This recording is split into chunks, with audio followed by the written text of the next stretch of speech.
Hello engineers, আমি চলে এসেছি নেক্সট ভিডিও, যেখানে আমি আলোচনা করব calculation of fundamental period T for discrete. তো যেমন কন্টিনিউয়াসের ক্ষেত্রে আমি তিনটে কেস আলোচনা করেছিলাম, এই ক্ষেত্রে আমি তিনটে কেস আলোচনা করব যে কোন কোন তিনটে কেস হতে পারে। তো ফার্স্ট কেস হচ্ছে বেসিক একটা নর্মাল এক্সাম্পল, যদি এরকম থাকে যে সাইন 3π/4 n নিয়ে তার বললো টি ক্যালকুলেট করো, বলতেই পারে। তো আমি যেটা কন্টিনিউয়াসের ক্ষেত্রে বলেছিলাম যে তোদের টার্গেট হচ্ছে শুধু কন্টিনিউয়াসের ক্ষেত্রে স্মল টি এর কোএফিসিয়েন্টকে দেখা, আর ডিসক্রিটের ক্ষেত্রে স্মল এন এর কোএফিসিয়েন্টকে দেখা। কি বললাম? কন্টিনিউয়াসের ক্ষেত্রে স্মল টি এর কোএফিসিয়েন্টকে দেখা, আর ডিসক্রিটের ক্ষেত্রে স্মল এন এর কোএফিসিয়েন্টকে দেখা। তাহলে স্মল এন বা স্মল টি এদের কোএফিসিয়েন্টই হয় ওমেগা, তাহলে এই ক্ষেত্রে ওমেগা ডি হবে। তাহলে ওমেগা ডি ইকাল টু 3π/4। আচ্ছা, সরি, অন্য এটা দিয়ে লিখি, বুঝতে পারা যাচ্ছে। তাহলে কি হলো? Omega D equal to 3π/4। এবার ওমেগা ডি যখন পেয়েই গেছিস, তাহলে এর ক্ষেত্রে টি হবে না, এর ক্ষেত্রে এন হবে। তাহলে এন ইকাল টু, ফর্মুলা জানিস, আগের ভিডিওতেই বলেছি, 2π/ওমেগা ডি ইন্টু কে। এবার আমি বারবারই বলেছি যে যে কোনো সিগন্যাল ডিসক্রিটের ক্ষেত্রে পিরিয়ডিক তখনই হবে যদি ওমেগা ডি পাই এর ফাংশন হয়। তাহলে এটা নির্দ্বিধায় ওমেগা ডিটা পাই এর ফাংশন, কারণ পাই আছে। তাহলে একটা শিওর হলাম যে হ্যাঁ হবে, পাই এর ফাংশন হবে। মানে পাই এর ফাংশন যেহেতু, তাই আমি বলতে পারি যে সাইন 3π/4 n একটা পিরিয়ডিক সিগন্যাল। এবার আমরা ভ্যালু বসাবো, 2π/3π/4 এরকম একটা আসবে, ইন্টু স্মল কে। তাহলে এবার যদি ফোরটা ওপরে চলে যায়, তাহলে 2π/3π ইন্টু কে। আর কেটা হচ্ছে একটা স্মল কে, বা মানে দেখ একটা কনস্ট্যান্ট আর কি, যে কোনো। তো এবার পাই পাই কেটে গেল, তাহলে আমাদের ভ্যালুটা দাঁড়ালো হচ্ছে 8/3 কে। এবার প্রথম দেখার প্রথম দেখার টার্গেট হচ্ছে যে ওমেগা ডিটা পায়ের ফাংশন কিনা। যদি না হয় ওখানে গল্প শেষ, পিরিয়ডিক নয়, তাই পিরিয়ডও পাবো না। যদি পায়ের ফাংশন হয়, তাহলে এই ফর্মুলাতে বসিয়ে তোরা এন ক্যালকুলেট করবি, নিয়ে এরকম একটা জায়গায় গিয়ে তোদের আটকাবে। তখন তোদেরকে হেল্প করবে কে। কিভাবে হেল্প করবে? কে একটা মিনিমাম ইন্টিজার, যেটা গুণ করার ফলে এনটা ইন্টিজারে কনভার্ট হয়ে যাবে। তাহলে আমাদের আলটিমেট আমরা কি পাবো? যে এন ইকাল টু 8/3 কে। এবার 8/3, যদি কে এর ভ্যালু 3 বসাই, কে আছে এটা মিনিমাম ইন্টিজার, তাহলে কে এর ভ্যালু যদি আমি 3 বসাই, তাহলে আমাদের 3 কেটে গিয়ে 8 হচ্ছে। তাহলে এন এর ভ্যালু হচ্ছে আমাদের 8। এবার কথা হচ্ছে যে কে কেন মিনিমাম ইন্টিজার বলছি। এখানে 3-এর জায়গায়, এই কে এর জায়গায় আমি 3-এর যে কোনো মাল্টিপল বসাতে পারি। কেন? কারণ এই 3টাকে আমাকে হাঁটাতে হবে, তাই এই 3টাকে হাঁটাতে গেলে কে এর জায়গায় 3-এর মাল্টিপল বসালেই একমাত্র কেটে যাবে, নিয়ে একটা ইন্টিজার আসবে। মানে এই যে ওপরে একটা ভ্যালু নিচে একটা ভ্যালু রয়েছে, আমি চাইছি শুধু ওপরে একটা ভ্যালু থাকুক। তাহলে নিচে 3 আছে, তাহলে কে এর ভ্যালু যদি 3-এর মাল্টিপল হয়, তবেই একমাত্র 3 দিয়ে কেটে যাবে, নিয়ে ডিনোমিনেটরে আর কোনো ভ্যালু থাকবে না। এবার কে এর জায়গায় তুই 3 বসাতে পারিস, 6 বসাতে পারিস, 9 বসাতে পারিস। কে এর ভ্যালু ডিসাইড হবে নিচে কি আছে, ডিনোমিনেটরে কি আছে তার ওপর। কে এর ভ্যালু তার ওপর ডিসাইড হবে ডিনোমিনেটরে কি লেখা আছে। এবার কে এর জায়গায় 3 হতে পারে, 6 হতে পারে, 9 হতে পারে। কেন আমি 6, 9 এগুলো বসালাম না? কারণ কে প্রথম থেকেই বলছি মিনিমাম ইন্টিজার। মানে 3 বসালেও n এর ভ্যালু ইন্টিজার হবে, 6 বসালেও n এর ভ্যালু ইন্টিজার হবে, 9 বসালেও n এর ভ্যালু ইন্টিজার হবে। কিন্তু কে হচ্ছে মিনিমাম ইন্টিজার, যেটা n কে ইন্টিজারে কনভার্ট করবে। তাহলে 3ও n কে ইন্টিজারে কনভার্ট করবে, 6ও n কে ইন্টিজারে কনভার্ট করবে, 9ও n কে ইন্টিজারে কনভার্ট করবে। কিন্তু 3, 6, 9 এর মধ্যে মিনিমাম কোনটা? 3। সেই কারণে আমরা কে জায়গায় 3 বসিয়েছি। তাই এটা কিন্তু ভালো করে তোরা মাথায় ঢুকিয়ে রাখ, কে কিন্তু মিনিমাম ইন্টিজার। এই ক্ষেত্রে কে 3 হলেও n ইন্টিজারে কনভার্ট হবে, কে যদি 6 হয় তাতেও n ইন্টিজারে কনভার্ট হবে, কে যদি 9 হয় তাতেও n ইন্টিজারে কনভার্ট হবে, কে যদি 12 হয় তাতেও n ইন্টিজারে কনভার্ট হবে। কিন্তু এই সমস্ত ভ্যালুর মধ্যে মিনিমামটা বসাতে হবে, যেটা হচ্ছে 3। সেটা বসানোর পর ভ্যালু হচ্ছে 8। এটাই কিন্তু অ্যাকচুয়াল অ্যান্সার। তোরা কিন্তু মনে হতেই পারে, যদি এই ভিডিওটা মন দিয়ে না শুনিস, যে কে আমাকে হেল্প করছে এনকে ইন্টিজারে কনভার্ট করতে। এবার তুই কি এর জায়গায় নিজে মন খুশি একটা ভ্যালু বসিয়ে দিলি, 6 বসিয়ে দিলি, 9 বসিয়ে দিলি, নিয়ে একটা ভ্যালু পেলি। তোরা ভাবলি যে আমি ঠিক করেছি। সেটা কিন্তু একদমই নয়। কে হচ্ছে মিনিমাম ইন্টিজার। এই ক্ষেত্রে কে জায়গায় 3 বসালেও এন ইন্টিজারে কনভার্ট হবে, 6 বসালেও ইন্টিজারে কনভার্ট হবে, 9 বসালেও ইন্টিজারে কনভার্ট হবে। কিন্তু বসাতে হবে 3। কেন? কারণ কে হচ্ছে এতগুলোর ভ্যালুর মধ্যে মিনিমাম ইন্টিজার। তাই 3, 6, 9 এর মধ্যে মিনিমাম কত? 3। তাই এটা কিন্তু ভালো করে মাথাতে ঢুকে যাবি, কে হচ্ছে মিনিমাম ইন্টিজার যেটা এনকে ইন্টিজারে কনভার্ট করবে। যেমন তেমন ভ্যালু বসিয়ে দিয়ে একটা এনের ভ্যালু বের করে দিলাম, ভাবলি ঠিক, তা কিন্তু নয়। এটা একটা টাইপ 1 গেল। এবার টাইপ 2 দেখি। টাইপ 2 হচ্ছে একটা এক্সেপশন, যেটা আমি আগের ভিডিওতে আলোচনা করেছি। যে হয়তো ওরা হতেই পারে কোনো কারণে ভুল অঙ্ক হয়ে গেল, বা হয়তো এমনিই দিয়েছে ওরা চেক করার জন্য যে তোদের কনসেপ্টটা কতটা ক্লিয়ার।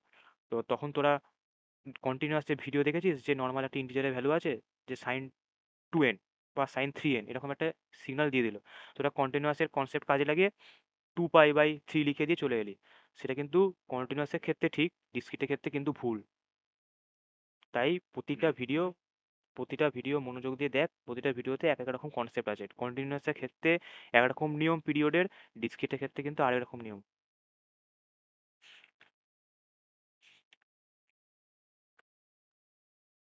এটা হচ্ছে টাইপ 2 আমাদের, যেটা হচ্ছে একটা এক্সেপশন।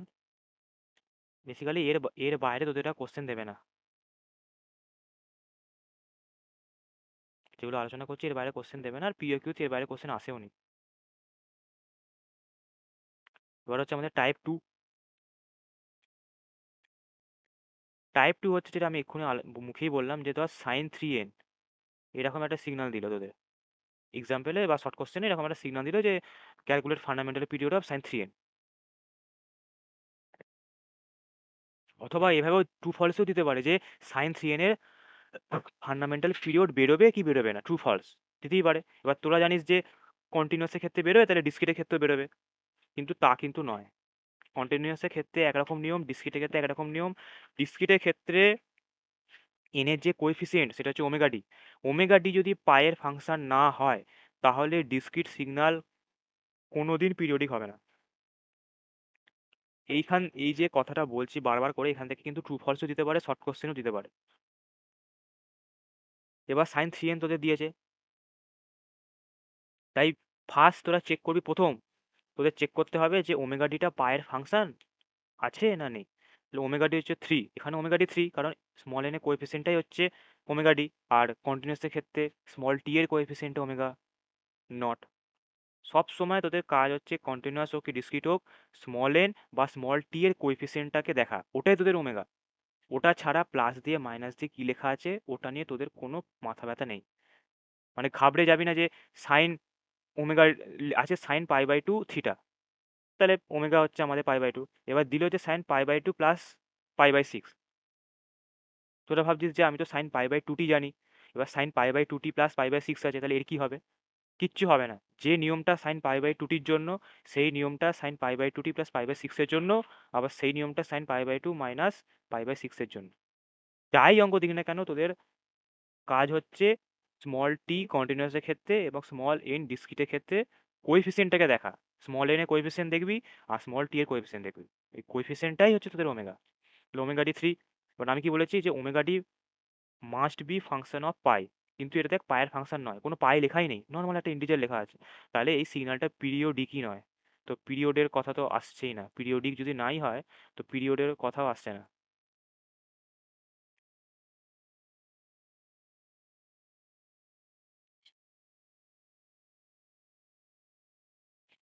পিরিয়ডিক নয়। তাহলে বোঝা গেল। এটা হচ্ছে টাইপ 2।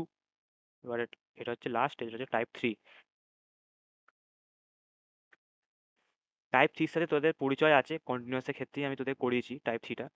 তো তোদের জানা কথা কীভাবে কী হচ্ছে, তাই আমি আর ডিটেলসে বলবো না, তার জন্য তোদের ওই ভিডিওটা দেখতে হবে। কিন্তু জাস্ট দেখানো হিসাবে আমি টাইপ 3টা দেখিয়ে দিচ্ছি।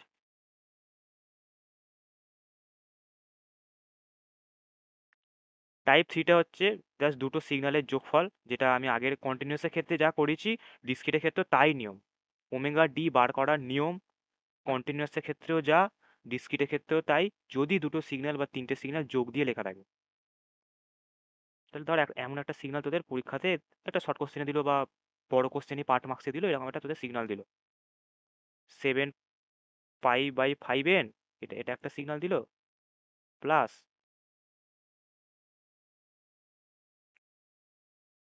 সাইন, আচ্ছা সাইন, ঠিক আছে অসুবিধা নেই, সেখানে কস করে দিচ্ছি, একই ব্যাপার, ভুল কিছু না, আমি জাস্ট দুটো সেম না দেবো না, কস করে দিচ্ছি, যা খুশি দিতে পারো, আমি জাস্ট কস করে দিলাম। কস হচ্ছে 6 পাই/5n, হলো সাইন 7 পাই/5n প্লাস কস 6 পাই/5n, এরকম একটা তোদের একটা এক্সাম্পল দিয়েছে। এবার তোদের সলভ করতে হবে। দেখ একই নিয়ম, কন্টিনিউয়াসের ক্ষেত্রে তোদের দুটো সিগন্যাল যোগ থাকলে কিভাবে ওমেগা নট বার করতে হবে দেখিয়েছি, শিখিয়েছি, সেই সেম নিয়ম ডিসক্রিটের ক্ষেত্রেও প্রযোজ্য। তাহলে আমাদের ফার্স্টে এখানে ওমেগা ডি1 ফার্স্ট সিগন্যালের জন্য সেটা হচ্ছে 7 পাই/5, আর ওমেগা ডি2 হচ্ছে 6 পাই/5। দুটো সিগন্যাল আমরা, মানে দুটো সিগন্যালে আমরা ওমেগা ডি1 ওমেগা ডি2 পেয়ে গেলাম। এবার হচ্ছে যখন একাধিক সিগন্যাল যোগ দিয়ে লেখা থাকবে, আমাদের কাজ হচ্ছে এইচসিএফ বা জিসিডি বার করা। তো প্রথমেই আমাদের দেখতে হবে যে দেখ ওমেগা ডি আর ওমেগা ডি1 আর ওমেগা ডি2 দুটোই কিন্তু পাইয়ের ফাংশন, তাহলে তো বুঝতেই পারছি যে পিরিয়ডিক হবে। যদি সেটা কন্টিনিউয়াসের ক্ষেত্রে কিন্তু আমরা কি কি দেখেছিলাম, যে প্রথমেই এইচসিএফ ক্যালকুলেট করতাম, নিয়ে যদি এক্সিস্ট করে তাহলে হবে। যখনই দুটো সিগন্যাল যোগ দিয়ে লেখা থাকবে তখনই কন্টিনিউয়াসের ক্ষেত্রে HCF of omega 1 omega 2 omega 3 dot dot dot omega N যদি এক্সিস্ট করে, তাহলেই সেই সিগন্যালটা পিরিয়ডিক হবে। এবার এক্সিস্ট করার রুলও তোদের বলে দেওয়া আছে, কিন্তু এর ক্ষেত্রে ইন্ডিভিজুয়াল ওমেগাগুলো দেখবি, ওমেগা ডি1 পায়ের ফাংশন হ্যাঁ, ওমেগা ডি2 পায়ের ফাংশন হ্যাঁ, তাহলে অবভিয়াসলি এদের যে এইচসিএফ হবে, যখনই একাধিক সিগন্যাল থাকবে যোগ দিয়ে তোদের এইচসিএফ ক্যালকুলেট করতে হবেই, এটা মাস্ট, সে কন্টিনিউয়াসের ক্ষেত্রেই হোক কি ডিসক্রিটের ক্ষেত্রেই হোক। কিন্তু কন্টিনিউয়াসের ক্ষেত্রে এইচসিএফটা যদি এক্সিস্ট করে তাহলেই সিগন্যালটা পিরিয়ডিক হবে, আর এখানে যদি ইন্ডিভিজুয়াল ওমেগাগুলোর পায়ের ফাংশন হয় তাহলে সিগন্যালটা পিরিয়ডিক হবে। কিন্তু এইচসিএফ তোদের বার করতেই হবে, যখনই একাধিক সিগন্যাল যোগ দিয়ে লেখা থাকবে তোদের এইচসিএফ বার করতে হবেই। তাহলে 7 পাই/5 আর 6 পাই/5 হলো। এবার হচ্ছে আমি শিখিয়েছি যে যখন এরকম ফ্র্যাকশনের এইচসিএফ বার করতে বলবে তখন কিভাবে বার করতে হয়। ওপরে যেগুলো লেখা আছে মানে নিউমিনেটরে যেগুলো লেখা আছে তাদের এইচসিএফ হবে, আর ডিনোমিনেটরে যেগুলো লেখা আছে তাদের এলসিএম হবে। ডিনোমিনেটরে দুটোরই 5 লেখা আছে। তাহলে 7 পাই আর 6 পাই, 7 আর 6-এর সাধারণ ফ্যাক্টর 1, তাহলে শুধু পাই হবে, মানে শুধু পাই দ্বারাই ভাগ যায়, আর তো কিছুতে ভাগ যাবে না। আর 5 আর 5-এর এলসিএম 5ই হবে। তাহলে আমাদের এইচসিএফ কত হলো, পাই/5, সেটা হচ্ছে আমাদের ওমেগা ডি। শুধু একটাই পার্থক্য, ওখানে ওমেগা নট লিখছিলাম, এখানে ওমেগা ডি। তাহলে ওমেগা ডি1 ওমেগা ডি2 ওদের এইচসিএফ করলাম, যেটা পাবো সেটাই ওমেগা ডি ফর ডিসক্রিট আর ওমেগা নট ফর কন্টিনিউয়াস। তাহলে ওমেগা ডিও অবভিয়াসলি আমাদের পায়ের ফাংশনই হলো। আমরা যদি এইখানে চেক করে দেখি যে পায়ের ফাংশন, তাহলে এটাও পায়ের ফাংশনই হবে। তাহলে পায়ের ফাংশন যখন জেনেই গেলাম, তাহলে অনায়াসেই আমরা পিরিয়ড বার করতে পারবো, ফান্ডামেন্টাল পিরিয়ড এন। এর ফর্মুলা কি, এর ফর্মুলা হচ্ছে 2 পাই/ওমেগা ডি ইন্টু স্মল কে। স্মল কে হচ্ছে মিনিমাম ইন্টিজার, যেটা ক্যাপিটাল এন কে ইন্টিজারে কনভার্ট করবে। আর ক্যাপিটাল এন সব সময় ইন্টিজার হতে হবে, ফ্র্যাকশন হবে না। কিন্তু কন্টিনিউয়াসের ক্ষেত্রে সেরকম কোনো নিয়ম নেই। এই দুটো কিন্তু পুরো আলাদা, তাই দুটো ভিডিও মন দিয়ে দেখতে হবে। হলো। এবার 2 পাই/পাই/5 ইন্টু কে, তাহলে কত হচ্ছে আমাদের 5 ইন্টু 2 পাই/পাই ইন্টু কে। তাহলে পাই পাই কেটে যাচ্ছে, হচ্ছে আমাদের 10 কে। আশা করি ঠিক আছে ক্যালকুলেশন, হলো। এবার এন এর ভ্যালু হচ্ছে আমাদের 10 কে। এবার হচ্ছে কে এর ভূমিকা আসছে মেন, যে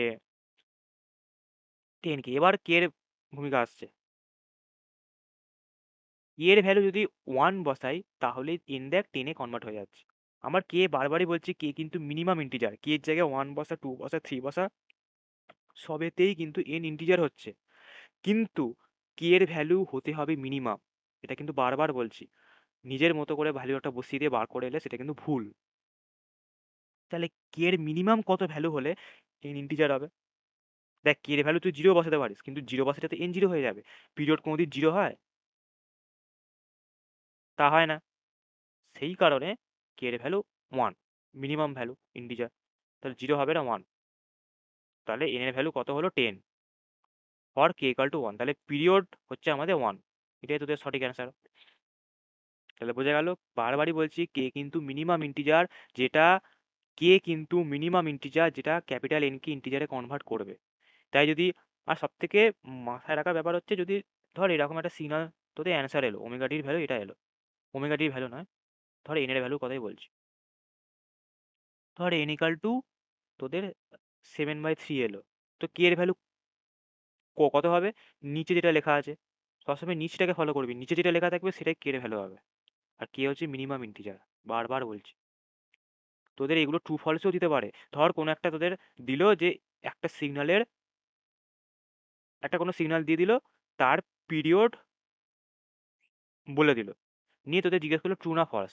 এবার তোরা দেখতে পেলি যে ওমেগা ডি পেলি, এন এর ভ্যালু পেলি, ধর এরকম একটা কিছু ভ্যালু পেলি, 7/3 কে, এরকম একটা এন এর ভ্যালু পেলি, বা তোদের অ্যান্সারে দিয়েছে কিছু একটা ভ্যালু।